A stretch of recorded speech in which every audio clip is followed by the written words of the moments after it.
Now I'm at the point you wanna be with me. I'm vibing out at a higher frequency, cause everything that I want and I'm gonna be, it's when I wake up, that's when I start to dream. Someone you love is talking down, here is the plan. Let it fall through like a handful of sand. Nothing happens overnight, what you must understand. If you dwell on the bad, then you don't stand a chance. Something you want upset, saying why it ain't mine yet. That's because now you have yet to change your mindset. People don't put their mind to rest while they're so wired. A lot of people go to sleep and wake up tired. Power of positivity and persistence. Say that I can, we'll just sit back and witness. Make an impact when our time is done. Make money, help people, and have lots of fun. Whoa.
Welcome to Office Hours, hosted by legendary sports executive, entrepreneur, and investor David Meltzer, where the brightest millionaires, billionaires, and entrepreneurs in business, sports, and entertainment get together to talk about success, failure, and everything in between. You have the responsibility of providing value to them. Take a deep dive into the mind of some of the world's most impactful guests. Really, the goal isn't to be disciplined.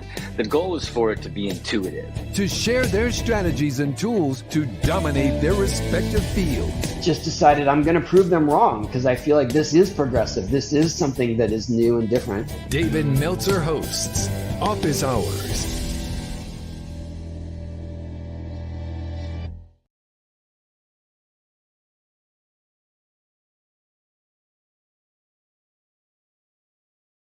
And happy Thursday, everybody. Happy Thursday, Jakey of the Bakey. I'm getting everything going here. I want to thank everyone for our free Friday training. Like you said, it's amazing. Over 23 years, and we are rocking and rolling. I'm trying to see what I'm doing here wrong on my one. It's crazy how technology changes, and crazy. There we go. All right. Anyways, we are broadcasting here. I don't know what's going on. Welcome, everyone. We're going to talk about today technology as a servant. There's so much fear around AI. It's incredible. There's so much fear around technology and how it's going to change the world for the negative. And I will tell you, as someone who's been around technology since 1992, believe it or not, for now, which is 31 years since Web 1. You go ahead and change that. Since Web 1, it is repetitive in nature, right? It's exact same stuff that's going on and on and on, that people are afraid of what they don't know because they see technology as it. And they see technology as a servant, and it causes fear when you think of it as a master. So in the past four decades, our perception of technology has changed more than it has during the previous history. The concept of what makes technology has completely broadened as well. One of the most beneficial of all ways to view technology is thinking of it like a tool, such as a hammer, not a screwdriver. Just like with a hammer, we can use this tool, this technology, to build a house or to break something apart. Just take it, fix it, put it back in. Technology can be used to make our lives easier, more efficient, but it also can make things more difficult if it is used in a negative way. The Nobel Peace Prize, for example, is perfect proof of that the inventor of dynamite invented it to be used in a more positive way. But when they accidentally wrote his obituary, it was very negative from all the destruction that dynamite has done in that time. And so that's why he created the Nobel Peace Prize and all the Nobel Prizes. And so when we look at it as a tool, as a hammer or a screwdriver, one in which can build a house or break it apart, we can realize that the tool, the servant, is not the problem. Since we are in control of the tools that technology offers, it's up to us to ensure that we're using tech to help us with our goals rather than letting us distract us or put us off of our trajectory. And I think it's really important because in the end, the more fear you have in technology, especially AI, it's really amplifying a fear that you have in either yourself or others in humanity. And so what we want to do, because we don't want to look for what we don't want, we don't want to look for what we're afraid of, we want to look for what we do want and how to use that, is we have to change our perspective, because no one's taking away hammers, no one's taking away screwdrivers, and no one's going to take away AI. And so we have to help others and ourselves utilize tools in the most productive, accessible, and gracious ways. This concept can easily be applied, as I stated, to all modern technology, like AI. We've all seen that just in the past few years, in the past few months, AI has exploded across the world. It's become one of the most prominent types of tools for businesses to create more efficiency, effectiveness, and statistical success. It takes you from 0 to 1 faster than any other tool ever has taken us from 0 to 1, especially in content. It usually takes as much time or more to get from 0 to 1 than it does from 1 to 100. And so that's the power in the 0 to 1 of technology, and understanding the evolution of the internet from Web 1, Web 2, and Web 3, and technology as a tool, as a servant, can help us to make us the best users or the best servant of that tool, to make that tool the best servant, such as AI. And so let's look at Web 1, for example, and the internet.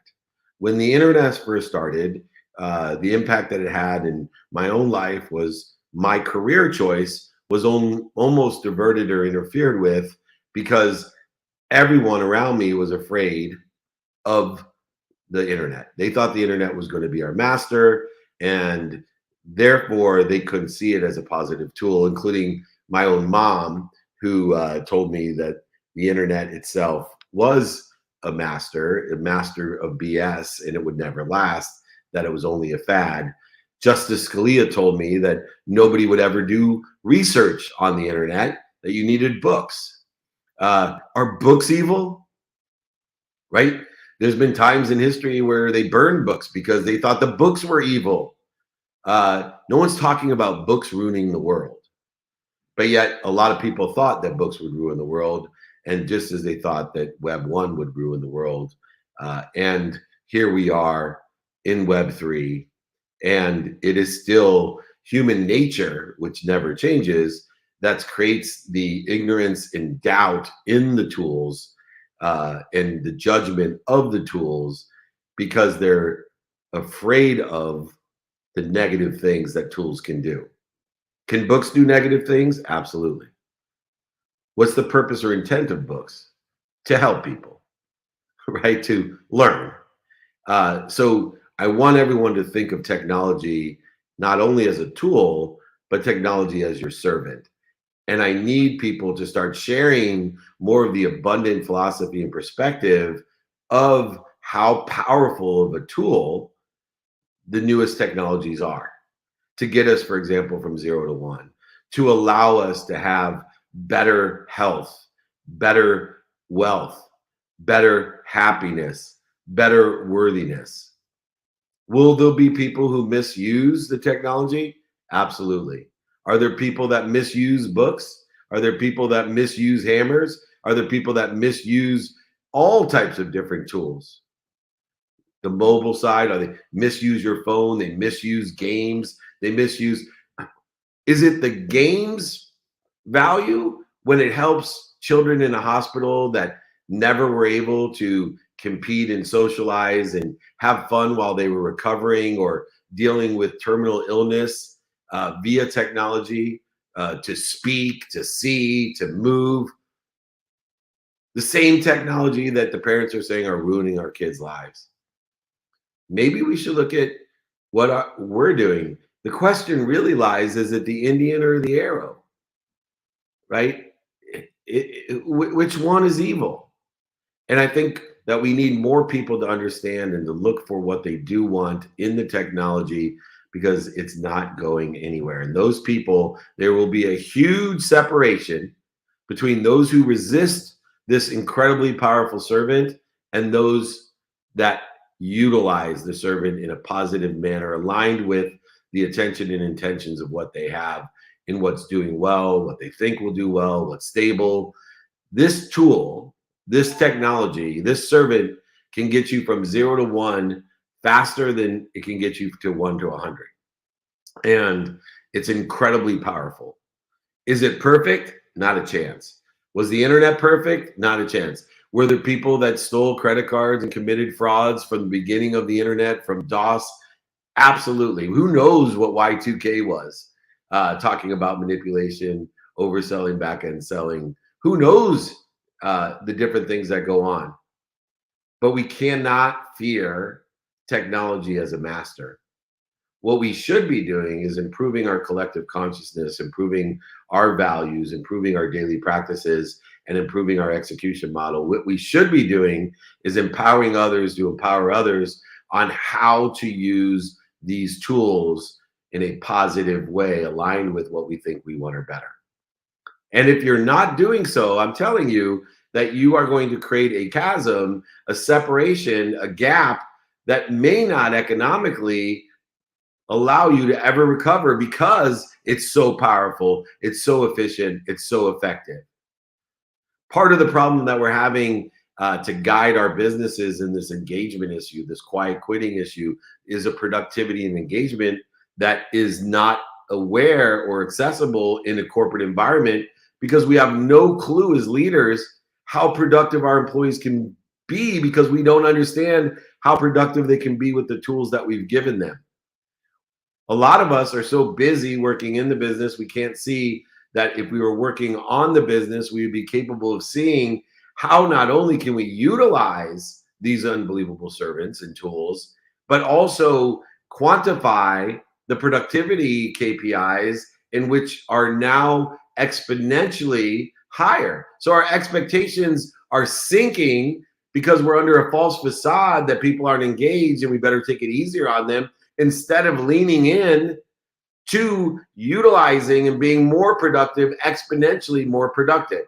I can do certain things with technology today in 1/100th to 1/1000th of the time, with a quality greater than I could do it myself. How can we equate that in a business? How can we equate that in our own lives?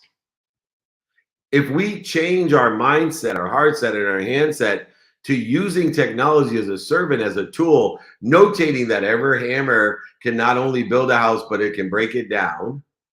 Every piece of dynamite can not only do something productive, but also can destroy it.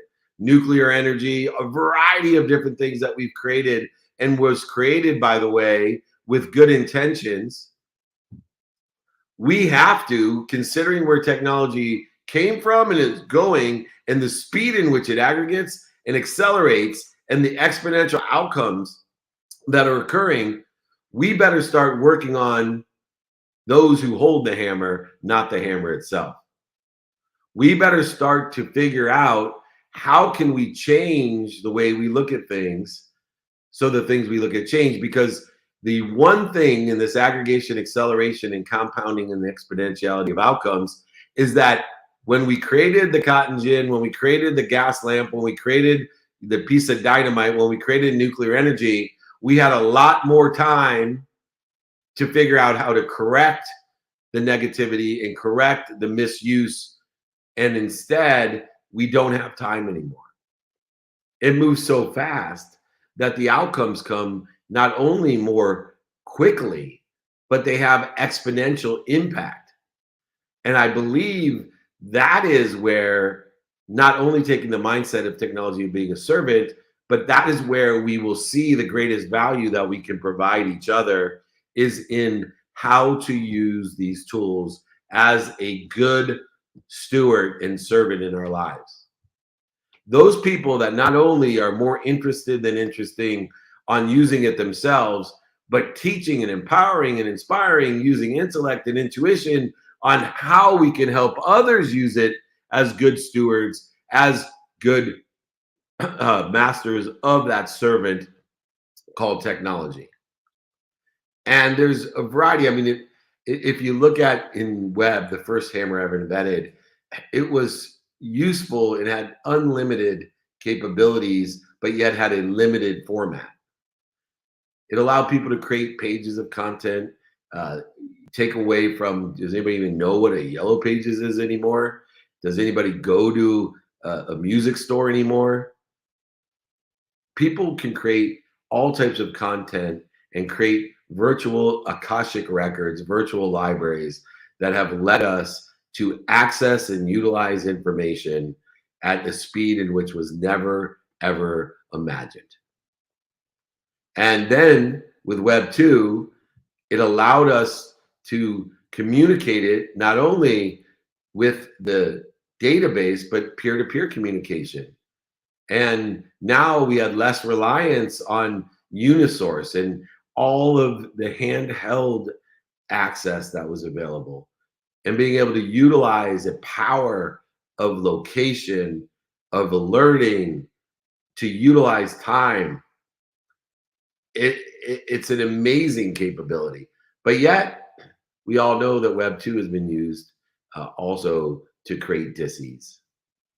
Although there's more phones in the world today than there are people, this still doesn't mean that the phones are the masters. That doesn't mean the content is the masters. It doesn't mean the processors, the batteries, the web is the master. It doesn't mean that 5G is the master. They are all servants of ours.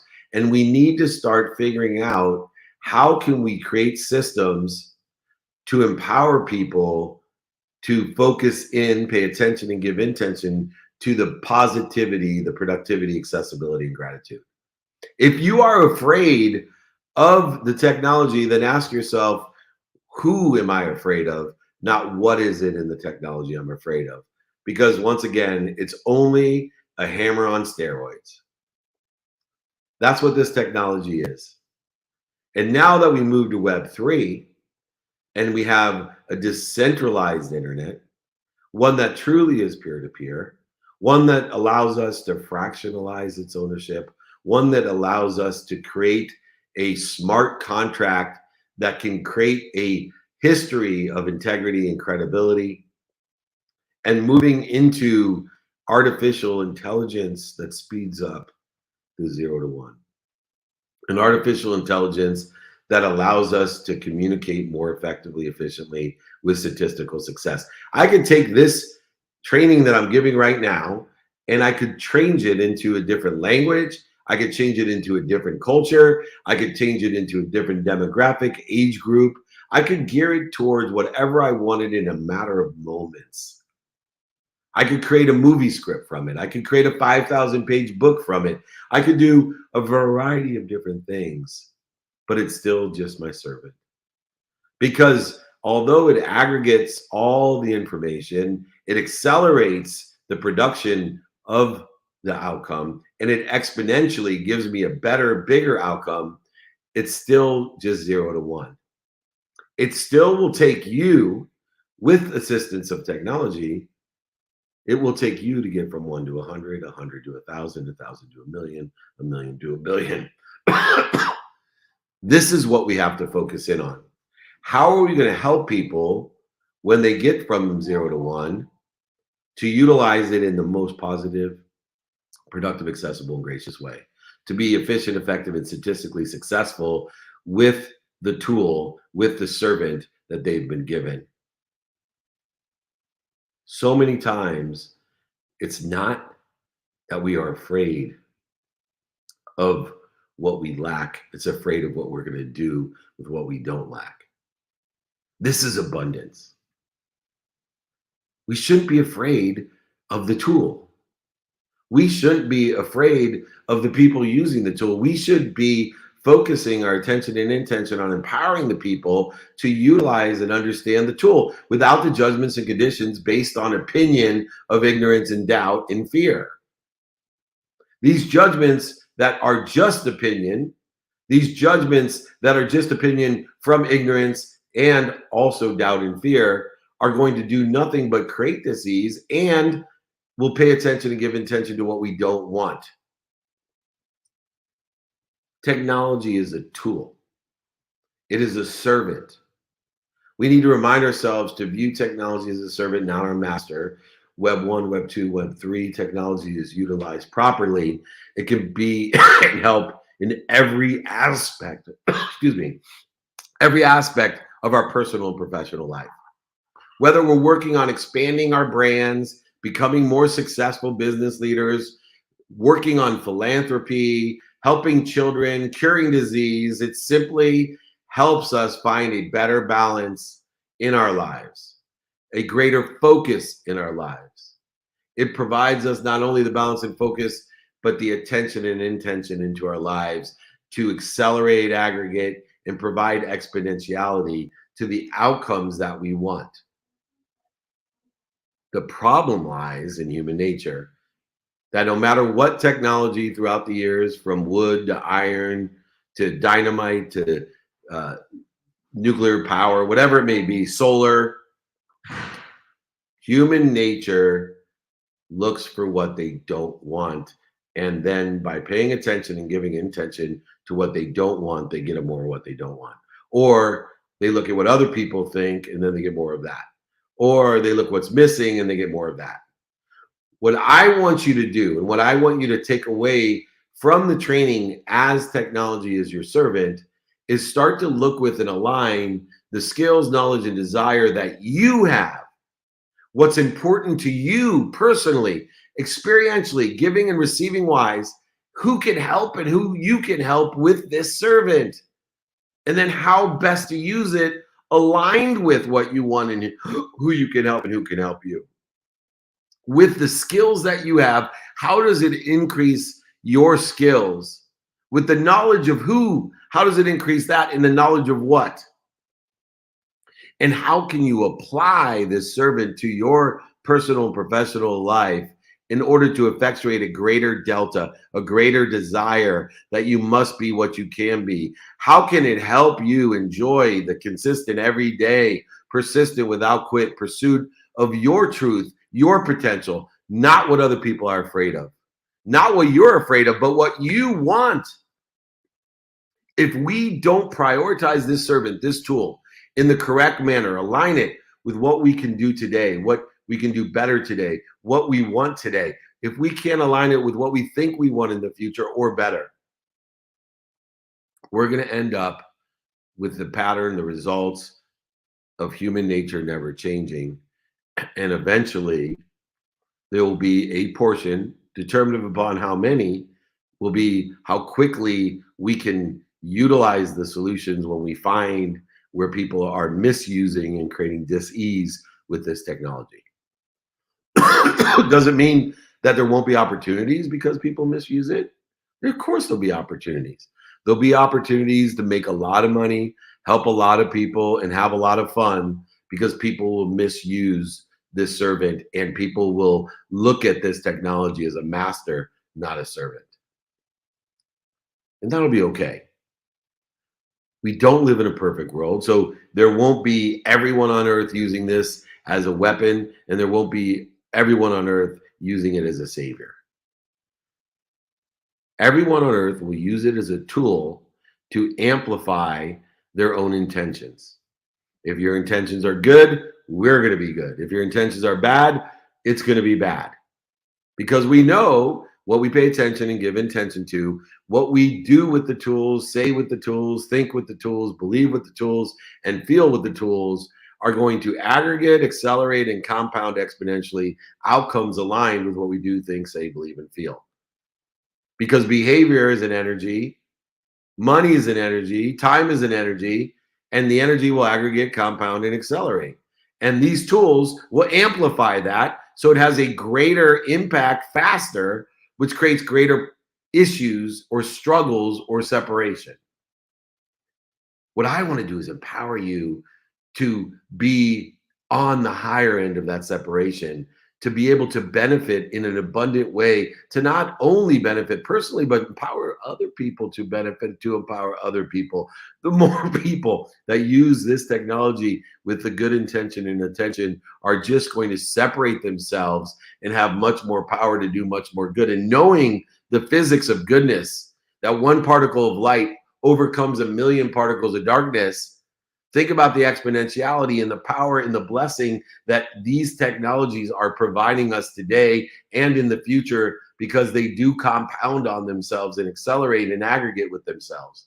And so it's the attention and intention, it's the positivity that we want to help empower others with, to allow them and meet them where they're at. And when we see people who have negative judgment, opinions based on ignorance and doubt and fear, we want to re-engineer that vision by allowing them to see how they can utilize the tools to effectuate what they think they want or better, not what they think they want or worse.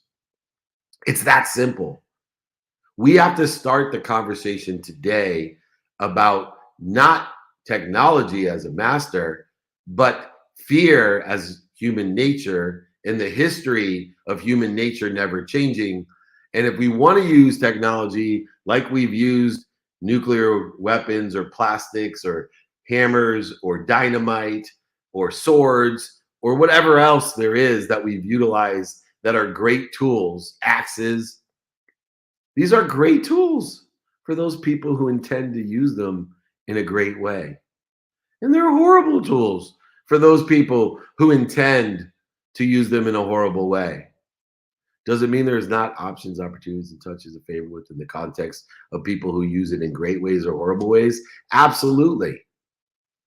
And if you have the perspective of finding the light, the love, and the lessons and everything, of making this your servant and not your master, you will benefit greatly because of the time it takes now for the exponentiality of the outcomes to occur.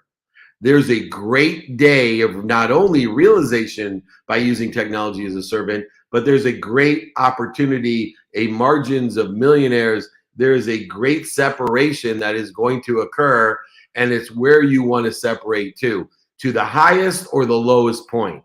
But it will separate, and the exponentiality of the difference, the delta, is going to be extraordinary.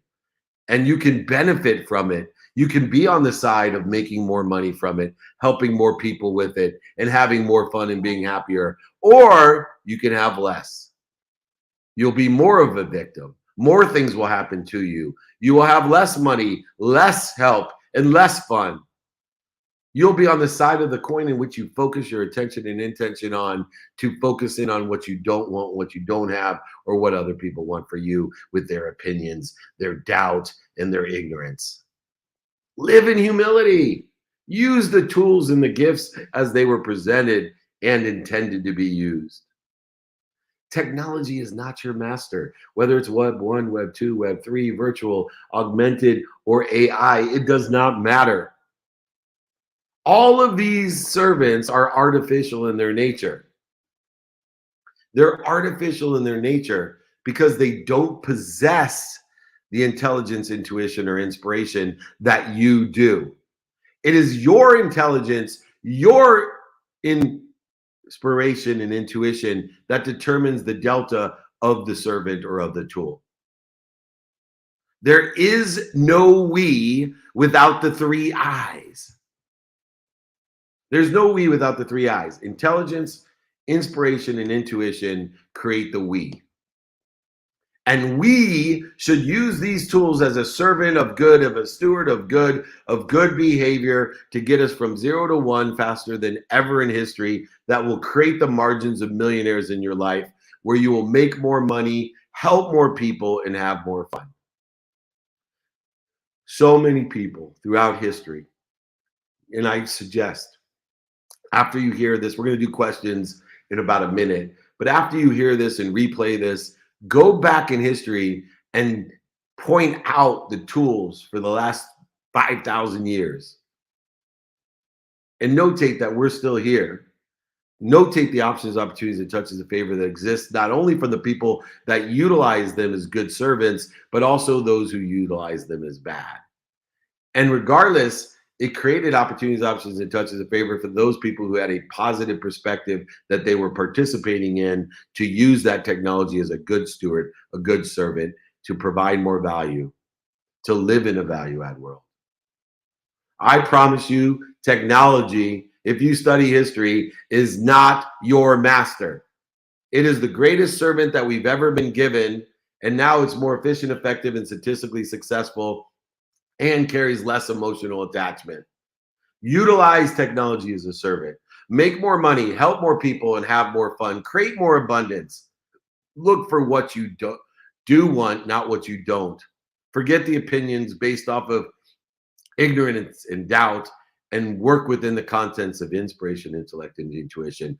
Know what you want to use it for, who it can help you, and how best to use it in order to prioritize it to get to 0 to 1 and apply your why, not search for it.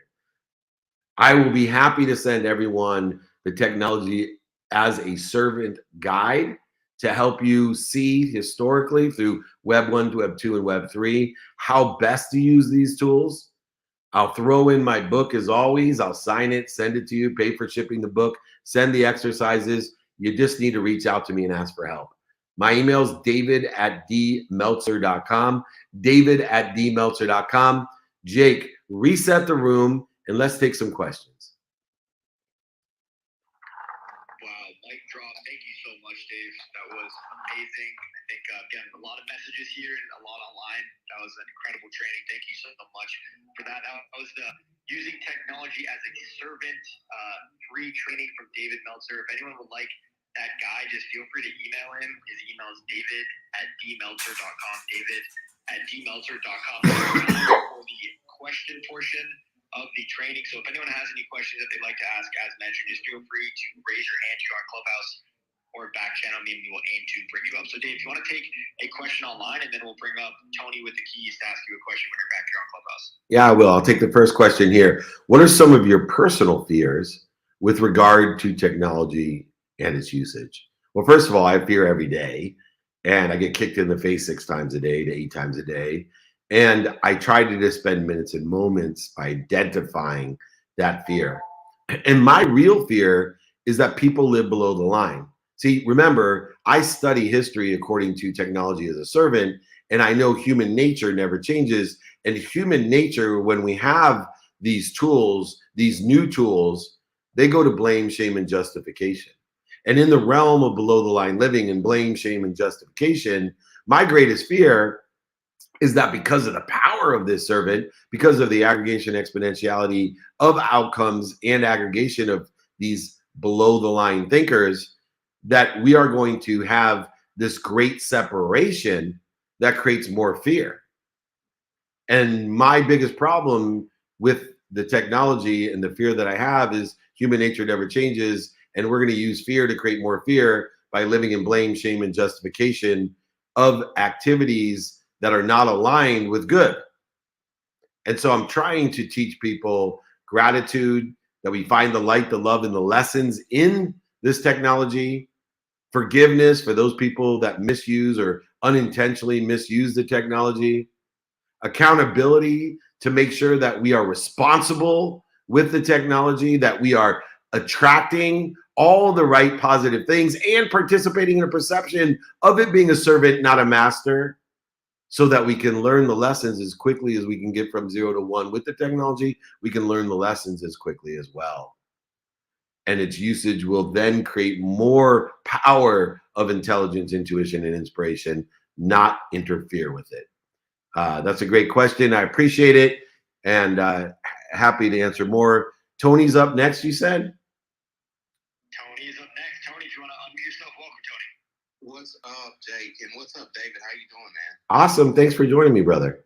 I'm glad to be here. I just happened to pull up in the room. I saw that Breakfast with Champions was open a little late, and see that you open up a room to have this amazing conversation. So you really kind of touched on an idea that I wanted to kind of just ask you about.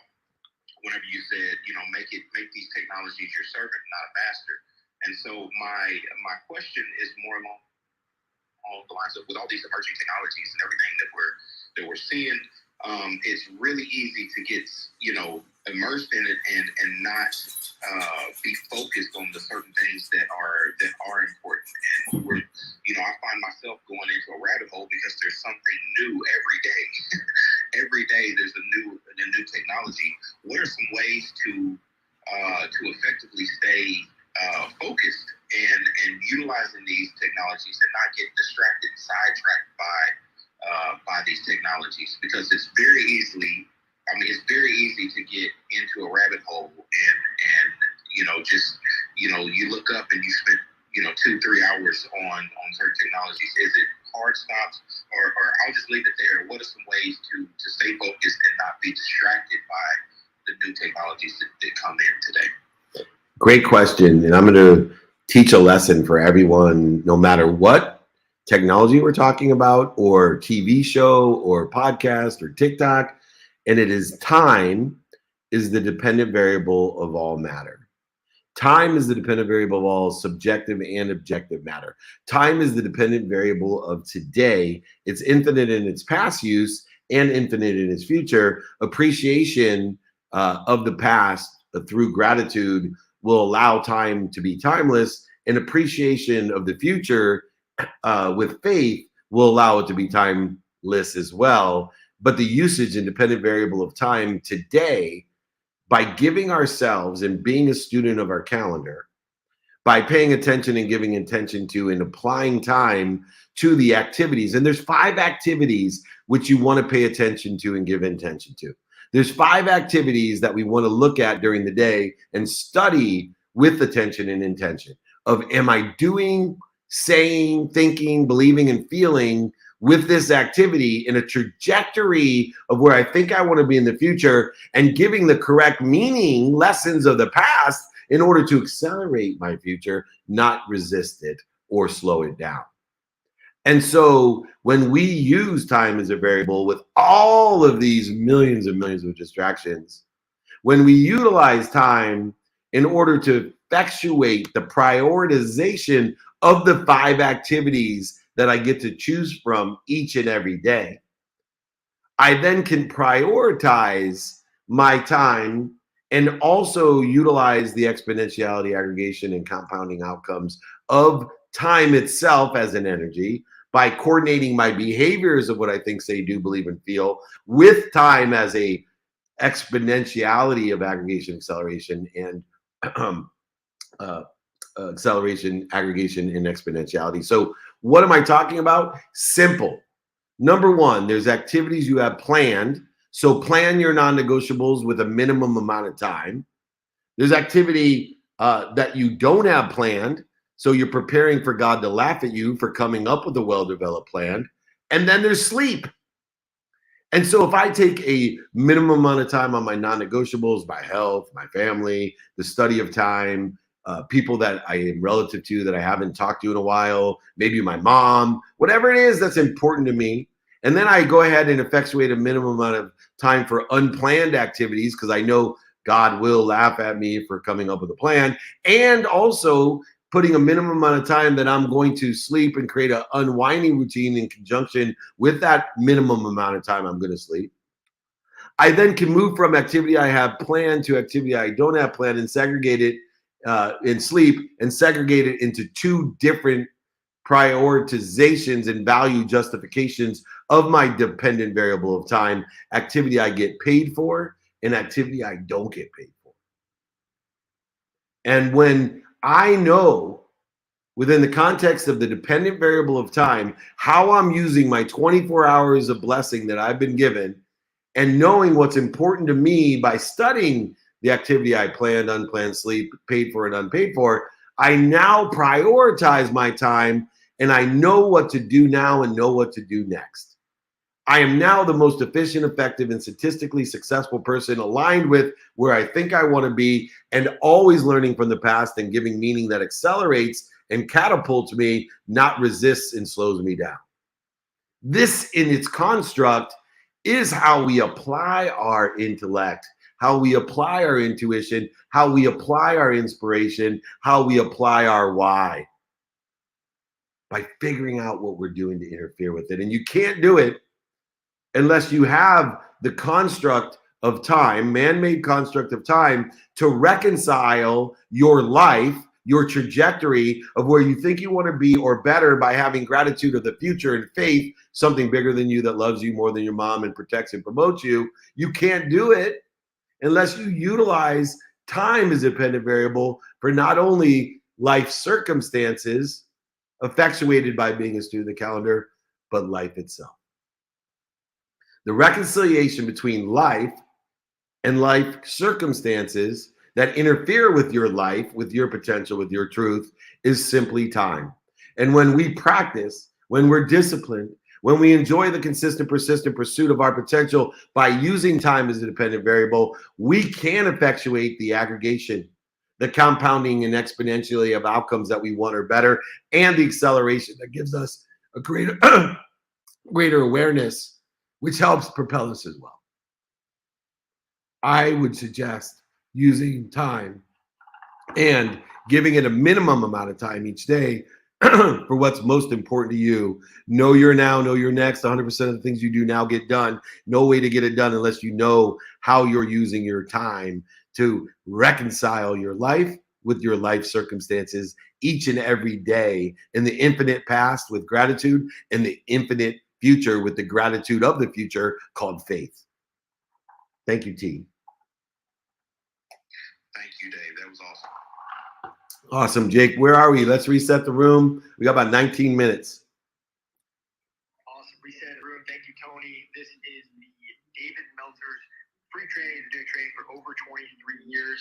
Today's training was using technology as a servant. If anyone has a question that you'd like to ask, just feel free to raise your hand or back channel me, and we will aim to bring you up on here. Also, let's take a moment to share the room, share with your friends, family, the whole community. You can do that at the bottom. There's a little square with an arrow. You can share it here on Clubhouse, your favorite social media channels, and then, of course, on your text messages as well. So, Dave, I'll pass it back off to you if you want to take a question online, and then we'll bring up Diane here on Clubhouse to ask you a question. Yeah, absolutely. So the next question I have online is, David, I fully understand your point. Well, that makes you better than me, because I never fully understand what I'm talking about. But I don't know what I don't know. And I'm doing my best to learn lessons and have fun, but appreciate it. So nice. But I fully understand your point, but how can we practically implement this? How can we get the training and the experience of using the new tools and technology? This is a great point, because the fastest way to get to where you want to be is find someone in the position that you want to be in and ask them for help. We are so blessed because of this technology to have access to the whole world. 7.6 billion people can help us with what they're good at, with what they know. And then we can make it our own. Take the clues from what they teach us. Look for patterns from others that are teaching us, and make better decisions aligned with where we think we want to be, or better. Please reach out to me. I will be happy to answer the question, do you know anyone that can help me? I want to practically implement this. I want to be trained and get more experience on how to use these tools and technologies as a teacher, as a doctor, as a lawyer, as an entrepreneur, as a banker, as an accountant, as a psychologist, a psychiatrist, as a camp counselor, as a student, whatever it may be. I want to know how to practically implement this, get trained to pursue my potential. And the fastest and easy way to do that is find someone that's already there that you can either use as a mentor to give you directions to where they are, a teacher to explain what the F they're talking about, or even a coach that will bring the best out of you. by using these tools and implementing it and aligning it with synergistically supplementary to where you want to be or better, where you are today, what's doing well today, what you think will be doing well in the future, or maybe even just what's stable today. All our practical implementations all need other people. That is why we're building a community of people. A lot of people here that want to help each other and know people that can help each other so that we can be mentors, teachers, and coaches of one another. That's why we have these free Friday trainings for over 23 years. That's why I give away my books and others' books. Just email me, david@dmeltzer.com. I will help find the people for you. I am here to empower you to empower others. And you too then can help people when you learn and you're trained how to use these new tools and new technologies for what you want and prioritize them accordingly to apply your intellect, your intuition, and inspiration to do good. One particle of light, that's what I'm looking for. You can be that particle of light. One particle of light to overcome a million particles of darkness, looking at how to utilize these tools for bad behaviors and bad progress, instead of one particle of light like you that can implement, train, experience yourself and others with these new tools and technologies for good. That's why I wrote the book, Connected to Goodness. All 7 principles, 4 key elements, all dictated in a very evergreen format to help empower you to empower others step by step. Email me, david@dmeltzer.com. Get the technology guide. Get my book. I'll sign it, send it to you, pay for shipping, pay for the book. Do it for free. I don't care. Let's change the world. You need to be a particle of light. Thank you, my friends. Jake, who's up? Thank you, Dave. Let's bring up Diane. Diane, if you want to unmute yourself and ask David your question. Hey, good morning, David. This is Diane Uzelak calling from Point, California. Good morning. I hope it's sunny because I've only lived in rainy California the last 7 months. Okay, so me too. It's gray. Gray is coming in strong, June 1st. Who traded? I'm a sports guy. Who traded Seattle for San Diego? That's what I want to know. I know. I'm not sure where I'm living. I came from Florida, so. Okay. Big change, but anyway. But it's sunny wherever I am. Damn it. Yeah. I just want to say thank you for bringing up this topic in this way. Your spin on it is refreshing. Everybody's talking about ChatGPT and AI, and everybody goes to the worst case scenario, right?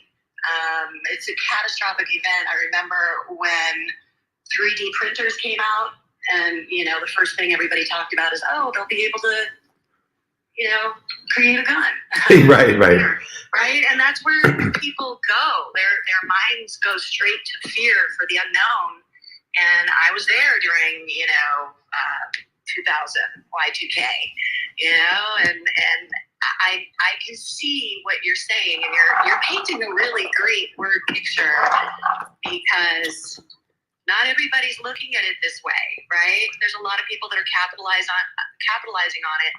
But truly, your comparison between a servant or a master it's just such a great way to look at it. I love your perspective. So thank you for bringing this up in this way. Yeah, and I think beyond that too, right? Like, I just think, and maybe I'm blessed to be biased in the positive direction, because Y2K made me more money in my business because it made people pay attention to transferring how they use the computer. And so I utilized the fear in Y2K and the conversion into, hey, since you're doing that, why don't you convert from doing research on books to research online?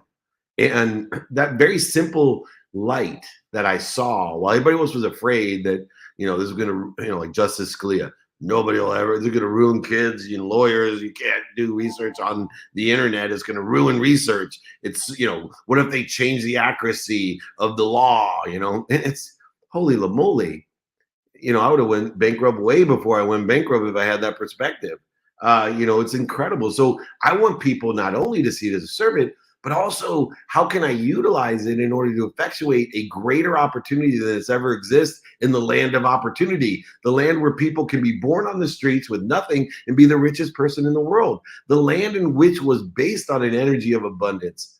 That's why we are who we are. And this is a great opportunity for our country and even the world to save so many things and gets from 0 to 1 faster to save, like talk about, 3D printing, Singer. I saw the first 3D printed car that broke the time trial records of luxury cars by 6 seconds, not by 0.6 seconds. I see parts being built in minutes and cars being built in weeks, fully tested, completely engineered and accurate and more safe than ever, and faster and more efficient than ever, battery operated. It's an amazing thing. And yes, there will be people that utilize it in the wrong way. And I'm here to tell you that we, people who have light, will overcome the millions in darkness. And you have an opportunity to not only be a force of good and a source of light, but you have an opportunity to make more money, help more people, and have more fun by taking this perspective, by being more interested than interesting, by clearing the interference and fear and doubt that's based on the opinion and judgments of the fearful, and live in the light and be a light. And I appreciate you understanding where that comes from and what my intention is, but it is not negating the fact that it can be used, just like water, by the way, can be used for really dark things. People drown in the bathtub. I think more people drown in the bathtub than die in earthquakes. Is a bathtub bad? Right? I mean, is water bad? I think if you drink too much water, you can die.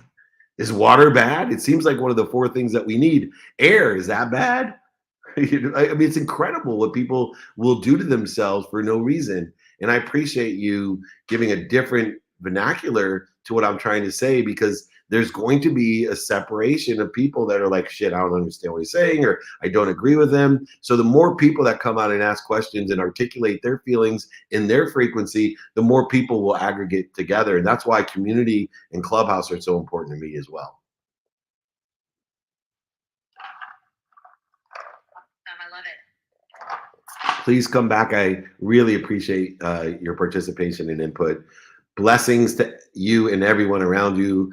And I know there's going to be huge success with this technology in your future. Jake, we got 10 minutes. You want to keep going on? Let's keep going on. You want to take a question online, Dave? Let's do it, and then we'll bring on Jeremiah here on Clubhouse when you're back. Jeremiah was a bullfrog.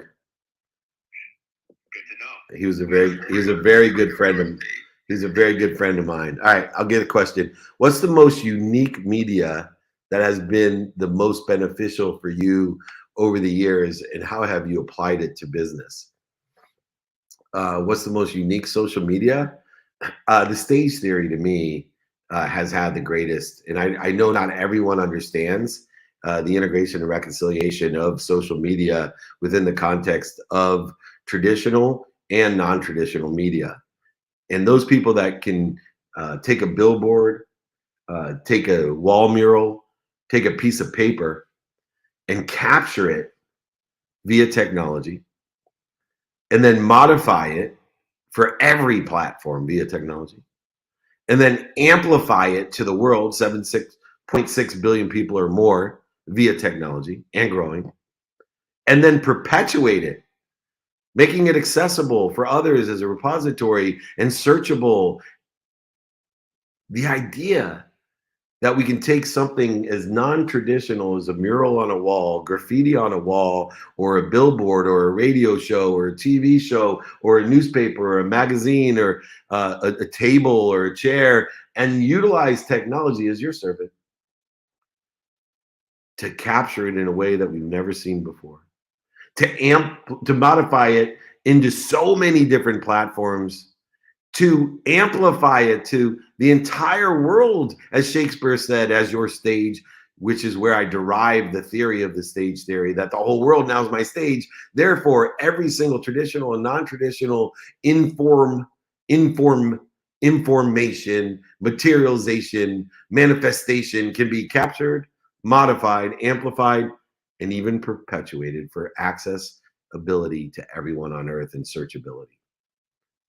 This is where technology really has amplified value in my life. It's most beneficial for me that I've ever seen in the years, not just in my business, my friend, but in my life, my personal life, to be able to capture the best and most powerful, intellectual, intuitive, and inspired content, whatever platform it's created on in a traditional sense, and then be able to capture it, modify it, amplify it, and perpetuate it for eternity, for infinity, is absolutely the most beneficial thing. And if you don't understand the stage theory, then reach out to me. You need to learn the stage theory, because it is a stage in which you can use technology as your servant in order to make more money, help more people, and have more fun. The whole world is your stage if you capture, modify, amplify, and perpetuate. Reach out to me, david@dmeltzer.com. I'll send you the stage theory guide so I can help you with whatever you're doing today to capture it correctly, modify it correctly, amplify it at a nature and a speed and acceleration and aggregation you've never seen before, as well as perpetuate it so it itself becomes an aggregation, an exponentiality, and acceleration, an accessible, searchable database of your frequency. And God knows your frequency is your neighborhood. Make your neighborhood the luxury apartment in the sky. All right, Jake, we're at 6 minutes left. And do you have another guest, or you want me to take a question from where? We got 6 minutes left. Dave, take a question. Let's bring Jeremiah. Let's bring Jeremiah up here. Jeremiah, come on yourself. Welcome. Certainly. Thank you so much, Jake, and great. This has been a great topic. David, it's probably one of my most inspirational topics. I think it's probably the line in which my whole life has been developed. I was in seminary, Dave, and I was struggling with my own identity and my context of generational curses, where I came from, because people commonly talk about, the bad of where we come from. And I really heard God say to me, go a little further, look beyond the curses and look for the blessings. And so I Googled my last name. I just simply Googled my last name. I found a letter from my sixth grade grandfather to my 8th grade grandmother on the plantation. He had basically escaped the plantation in Culpeper, Virginia. He moved to Niles, Michigan. When he learned how to write, his first writing is to his grandmother, and it's signed, "Your dear affectionate grandson." That letter was connected to a book that the University of Virginia published with 200 years of my family's history. In addition to that, I found 4,000 artifacts in the Detroit Public Library that have been digitized from his let me say this. He started the Anti-Slavery Baptist Association. He founded 4 churches. His son was the first African-American lawyer in the state of Colorado. All of those people share my last name. He married a woman by the name of Emma Azalea Hackley. They wrote books and had a publishing company in the late 1800s, early 1900s. What I'm saying, Dave, is I've discovered even now that I have now the rights to republish the works of my family over 100 years ago. And if I saw technology as an enemy, I wouldn't have been able to go use it as a time machine. But for me, it's been a time machine, and I've been able to travel back so that I can gain value for the future forward. And I've been training lately in technology, and I think that in the middle of that word is logos. And of course, we equate that logos to the word or to God, that context. But for me, it is divine, and I see technology in all of its evolution as divine. And I've been writing to that matter and working. But Dave, your perspective on making sure we see it correctly is what is really has been impactful for me. Well, thank you. And I have one more revelation. And I've studied history immensely like you, and I've utilized the history that was in books as a technology, encyclopedias, Bibles, everything from the Course in Miracles to the Kabbalah to the Old Testament, New Testament, to the Quran, to the Book of Mormon, whatever it may be that I've studied. You talked about divinity and divine and the oneness of the most powerful, all-knowing, omniscient source, whatever you want to define it as. I'm going to call it God, but I don't want anyone to get turned off by that term. That's just my own term. But God is a technology. Are you using God to punish you or protect and promote you? Are you going to use AI to punish you or to protect and promote you? Are you going to use augmented virtual reality to protect and promote or to punish? Divinity is oneness. The technology, artificial or not, is part of one. And it is us with the intellect, intuition, and inspiration that gets to determine one thing. Am I going to use this tool to punish, or am I going to use this tool to protect and promote? I have asked everyone here and everyone I meet, I cannot prove in divinity. I cannot prove in the infinite, all-knowing, omniscient, abundant, unified system of thought, a source, a God, a Jesus, a Muhammad, a Joseph Smith, a Buddha. I cannot prove of a greater potential, of a higher self. I cannot prove it. But I will tell you one thing, unless someone can give me something to be faithful about, more than something bigger than me that loves me more than my mom that knows everything. If you can go ahead and give me something I should believe in more that will protect me and promote me and not punish me, then I am open-minded, open-hearted, and open-handed to understand what that is, and I will use it. But to this day, studying history as I have, and religion as I have, and spirituality as I have, and philosophy as I have, and theory as I have, and been mentored as I have, and been a mentor as I have learned one thing, that all tools can be used to protect and promote or punish. What one are you going to decide to do? And because the technology now has a greater capacity to aggregate, accelerate, and compound exponentially its outcomes, it is a great time to make the choice to protect and promote you and others with the technology that we've been blessed with. It is 11 o'clock. I wish I could go on. If you have more questions, I'm doing these things every day. Just email me. We have 80,000 or more people that registered just for a Thursday training on a Friday training on a Thursday. I've been doing these for over 23 years. Email me if you want any of the exercises, guides, any of my books. I'll sign them, send them to you. Pay for shipping in the book. We are all protected and promoted. I have gratitude and gratitude of the future called faith in all of us. Thank you for showing up. Thank you for being more interested than interesting. Thank you for being kind to your future self. Continue to do good deeds. Jake, thank you especially for moderating this incredible training. Go ahead, close out the room. Thank you, David, for all of Thank you, everyone. What a pleasure. Please email me, david@dmeltzer.com. We'll see you tomorrow.